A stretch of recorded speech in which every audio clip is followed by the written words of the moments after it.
विश्व हाला में मुस्लिम लीग नून जे उम्मीदवारनि जी चूंड मुहिम जे लाइ शहरियुनि जो कट। हाला जे नौजवान ऐं समाजी वर्कर आमिर बहज़ाद मेमण शहर जे मुख़्तलिफ़ बिरादरियुनि सां तालुक़ रखंदड़ मुख़्तलिफ़ इलाक़नि जे रहंदड़ मुअज़्ज़िज़िन शख़्सियतुनि खे ईंदड़ चूंडनि में पीपल्स पार्टी जी मुख़ालिफ़ धुर मुस्लिम लीग नून जे नामज़द NA 216 मटियारी जे उम्मीदवार बशीर अहमद मेमण PS 56 हाला सईदाबाद जे उम्मीदवार नसीर अहमद मेमण जे इलेक्शन कैंपेनिंग जे सिलसिले में कॉर्नर गॾिजाणी थी गुज़री। गॾिजाणी में शहर जे मुख़्तलिफ़ इलाक़नि जे रहंदड़ मुअज़्ज़िज़िन शख़्सियतुनि जंहिंमें अदा मुनीर अहमद, अरबाब अक़ील अबड़ो, दानिश मेमण, ग़ुलाम मोहम्मद अरबाब समेत शहर सां तालुक़ रखंदड़ समें मुअज़्ज़िज़िन वॾे अंग में शिरकत कई। इन मौक़े ते हाला जे समाजी वर्कर आमिर बहज़ाद मेमण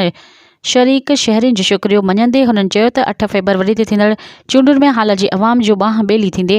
उन्हनि जी दॿियल आवाज़ खे उथारण लाइ चूंडुनि में हिसो वठंदड़ हाला जे बेबाक ईमानदार मुस्लिम लीग नून जे नामज़द उम्मीदवार बशीर अहमद मेमण ऐं नसीर अहमद मेमण जी चूंड मुहिम हलाए संदन इंतख़ाबी निशान शींहं जे निशान ते 8 फ़रवरी ते ठपो हणी खेनि पंहिंजो क़ीमती वोट ॾेई कामयाब कंदा। मज़ीद ख़बरनि ऐं तफ़सीलात लाइ विज़िट कयो असांजी वेबसाइट www.awamiNewsHD.com ऐं ॾिसंदा रहो अवामी न्यूज़ HD।